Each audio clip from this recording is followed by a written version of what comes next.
Hello दोस्तों, मैं हूं डॉक्टर दिनेश और आज फिजिक्सीफाई के इस एपिसोड में हम डिस्कस करने वाले हैं वेंटिंग और पर्जिंग के बारे में। देखिए, अगर आपने कभी भी किसी वैक्यूम सिस्टम पे काम किया है तो आपने ये टर्म्स जरूर सुनी होंगी, वेंट किया है सिस्टम को या पर्ज किया है। तो आज हम इन कॉन्सेप्ट के बारे में डिस्कस करेंगे। सबसे पहले हम पर्ज के बारे में डिस्कस करते हैं। देखिए, पर्जिंग का मतलब होता है क्लीनिंग। देखिए, बहुत सारे एक्सपेरिमेंट्स ऐसे होते हैं जहाँ पर एक पर्टिकुलर गैस की प्रेजेंस में एक्सपेरिमेंट किए जाते हैं, यानी एयर नहीं चाहिए होती है। जैसे मैं अगर अपने पर्टिकुलर लैब की बात करूं तो हम हीलियम के प्रेजेंस में एक्सपेरिमेंट्स करते हैं, सैंपल को हीलियम की प्रेजेंस में रखते हैं, वहां पर हम एयर नहीं रखते for some kind of reason. तो उस एयर को निकालने के लिए हम क्या करते हैं, पहले हीलियम वहां पे भेजते हैं पंप से और फिर खींचते हैं, फिर हीलियम भेजते हैं, फिर खींचते हैं।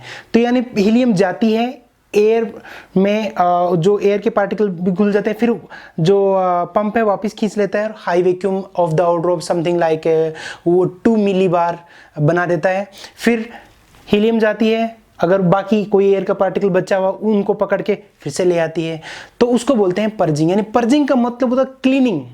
भाई, हमको एयर नहीं चाहिए वहां पर, तो एयर को वहां से हटाने के लिए, यानी सिस्टम को क्लीन करने के लिए, किसी प्रकार की सिर्फ एयर नहीं, कोई दूसरी अगर इंप्योरिटी हो तो उसको भी सिस्टम में से निकालने के लिए जो प्रोसेस होती है उसको हम पर्जिंग कहते हैं। तो अगर मैं बोल रहा हूं मैं सिस्टम को पर्ज कर रहा हूं, इसका मतलब ये है कि मैं सिस्टम के अंदर से किसी भी प्रकार की इंप्योरिटी या एयर हो या कोई दूसरे प्रकार की इंप्योरिटी हो, मैं उसको निकाल रहा हूं। पर्जिंग कुछ लोग, हम जैसे हमारे लैब में हम हीलियम से करते हैं, कुछ लोग नाइट्रोजन से भी पर्ज करते हैं, कुछ लोग आर्गन से भी पर्ज करते हैं। दैट डिपेंड्स कि आपकी सिस्टम पे किस प्रकार के एक्सपेरिमेंट में आप काम कर रहे हैं।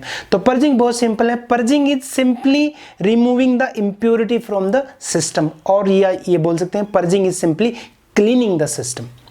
अच्छा, वेंटिंग। अब देखिए, जब आप वैक्यूम सिस्टम पे काम करते हो तो अंदर हाई वैक्यूम होता है, बाहर तो एटमॉस्फेरिक प्रेशर होता है अराउंड 1030 मिलीबार।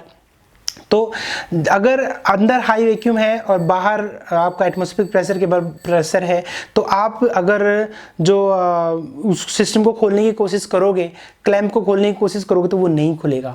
क्यों? क्योंकि जब तक प्रेशर अंदर और बाहर सेम नहीं होगा तब तक आप क्लैंप को नहीं खोल पाओगे, सिस्टम को आप खोल नहीं पाओगे।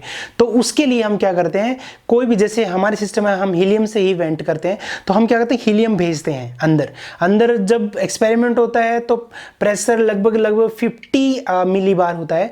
तो जब एक्सपेरिमेंट कंप्लीट होता है, मुझे सिस्टम खोलना होता है, तो मैं क्या करता हूँ, हीलियम भेजता हूँ और प्रेशर अराउंड 1050 मिलीबार के आसपास ले आते हैं। तो अप्रोक्सीमेट अंदर का बाहर का प्रेशर सेम हो जाता है, तो हमें सिस्टम को खोलना ईजी हो जाता है। तो उसको बोलते हैं वेंटिंग। यानी वेंटिंग का मतलब क्या था, वेंटिंग का मतलब होता है भाई अंदर और बाहर के प्रेशर को सेम करना। यानी ये कह सकते हो कि वेंटिंग का मतलब है कि अंदर एक गैस भेजना जिसकी वजह से आप अंदर का प्रेशर बढ़ा रहे हो और बाहर के प्रेशर के बराबर कर रहे हो, अंदर और बाहर का। That is the venting of the system. तो सिस्टम को अगर जब तक आप वेंट नहीं करोगे तब तक आप खोल ही नहीं पाओगे। तो वेंटिंग होता है, मतलब सिस्टम को वेंट करने का मतलब है कि अंदर इतना प्रेशर बढ़ाना कि अंदर और बाहर का प्रेशर सेम हो जाए। दैट इज द वेंटिंग। तो पर्जिंग क्लीनिंग होता है और वेंटिंग अंदर और बाहर का प्रेशर बराबर करना, ताकि हम उसको क्लैंप को खोल सकें, सिस्टम को खोल सकें, हम एक सैंपल निकाल के दूसरा सैंपल डाल सकें। तो ये था सिंपल वेंटिंग और पर्जिंग।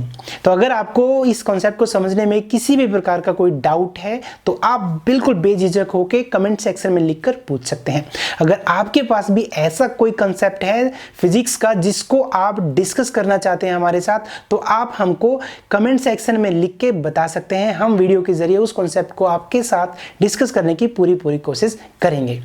हम मिलेंगे एक नए कॉन्सेप्ट के साथ अगले एपिसोड में आपसे। तब तक आप हमारी वीडियोस देखते रहिए, शेयर करते रहिए, और हाँ, वो सब्सक्राइब वाला लाल बटन क्लिक जरूर कीजिएगा। इससे मुझे मोटिवेशन मिलता है, मुझे खुशी मिलती है। एक नया लेक्चर बनाने का, एक नया एपिसोड बनाने का मुझे मन होता है। तो प्लीज़ वीडियोस को जरूर शेयर कीजिएगा और सब्सक्राइब जरूर कीजिएगा, ताकि मैं और ज़्यादा वीडियोस बना सकूं। तो ठीक है गाइज, हम एक बार फिर से एक नए एपिसोड में आपसे मिलेंगे, एक नए एपिसोड के साथ, एक नए कॉन्सेप्ट के साथ। तब तक आप अपना ख्याल रखिए, अपने परिवार का ख्याल रखिए, कोविड में बच के रहिए। Take care, bye bye.